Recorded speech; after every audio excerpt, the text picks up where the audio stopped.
ഒരമ്പലം കത്തിയാൽ അത്രയും അന്ധവിശ്വാസം നശിക്കും, ഒരമ്പലം നേർന്നാൽ അത്രയും അന്ധവിശ്വാസം ഇല്ലാണ്ടാവും എന്ന് പറഞ്ഞ ആളുകൾ ഇപ്പോ ക്ഷേത്രത്തിന്റെ ഒക്കെ വലിയ നടത്തിപ്പുകാരായിട്ട് ഒരു കസവൊക്കെ പുതച്ച് ഉത്സവമൊക്കെ നടക്കുമ്പോ എന്താ ഗമ, അങ്ങനെ ഇതിന്റെ ഒക്കെ ആള് ഞാനാണ് എന്നും ഭാവിച്ച് അങ്ങനെ വരികയാണ്. അവർ പറയാണ് ക്ഷേത്രത്തിൽ കാവിക്കൊടി പാടില്ല. ഉത്തരവിറക്കുകയാണ് ദേവസ്വം ബോർഡിന്റെ ഉത്തരവ്, ഒറ്റ നിറത്തിലുള്ള കൊടി പാടില്ല. എന്താ അങ്ങനെ ഒരു കൊടി കാവിക്കൊടി കെട്ടിയാൽ എന്താ പ്രശ്നം? കാവിക്കൊടി കിട്ടിയാൽ എന്താ പ്രശ്നം? കാവിക്കൊടി എന്തായാലും പാർട്ടിന്റെ കാവിക്കൊടി എന്ന രാഷ്ട്രത്തിന്റെയാണോ? ആയിരക്കണക്കിന് വർഷമായി ഈ നാടിന്റെ അദ്വൈതാനുഭൂതിയുടെയും ആർഷദർശനത്തിന്റെയും ഏറ്റവും സമുജ്വലമായ പതാകയാണ്, വിജയ വൈജയന്തിയാണ് അരുണധ്വജം എന്ന് പറയുന്നത്. കാവിക്കൊടി സന്യാസിമാരുടെ വസ്ത്രമാണ്, ആർഷദർശനത്തിന്റെ പ്രതീകമാണ്, പരിത്യാഗത്തിന്റെ പ്രതീകമാണ്, ഹിന്ദു മാനവിദ്വകളുടെ പ്രതീകമാണ് കാവ്യ പതാക. ആ കാവ്യ പതാകയ്ക്ക് എത്ര നൂറ്റാണ്ടുകളുടെ യുഗോബ്ദങ്ങളുടെ ചരിത്രമുണ്ട്.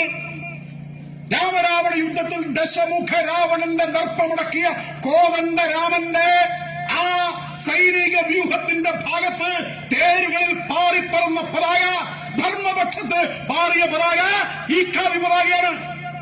പിന്നീട് ദ്വാപര യുഗത്തിൽ ധർമാധർമ്മ ശക്തികൾ ഏറ്റുമുട്ടിയപ്പോൾ ആ ഏറ്റുമുട്ടിയ സന്ദർഭത്തിൽ ധർമ്മത്തിന്റെ പക്ഷത്ത് പാറിയ പതാക, ഭഗവാൻ കൃഷ്ണൻ തെളിച്ച തേരിൽ അർജുനൻ അടർ നയിച്ച തേരിൽ പാറിപ്പറന്ന പതാക ഈ പതാകയാണ് കാവ്യപതാക.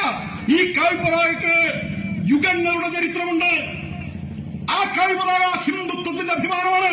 ഛത്രപതി ശിവജി പിടിച്ച കൊടി ഇതാണ്, റാണാ പ്രതാപ് സിംഹൻ പിടിച്ച കൊടി ഇതാണ്.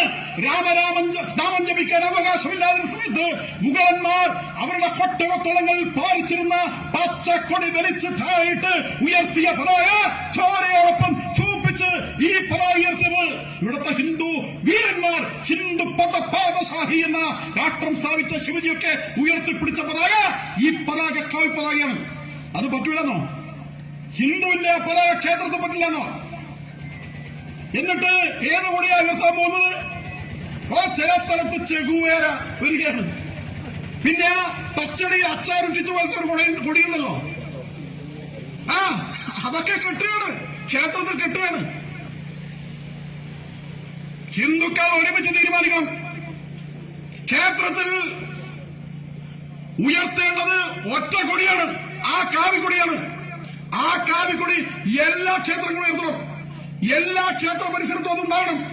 അത് ഹിന്ദുവിന്റെ ആത്മാഭിമാനത്തിന്റെ കൊടിയാണ്. അത് വേണമെന്ന് പറയാൻ ഇവിടെ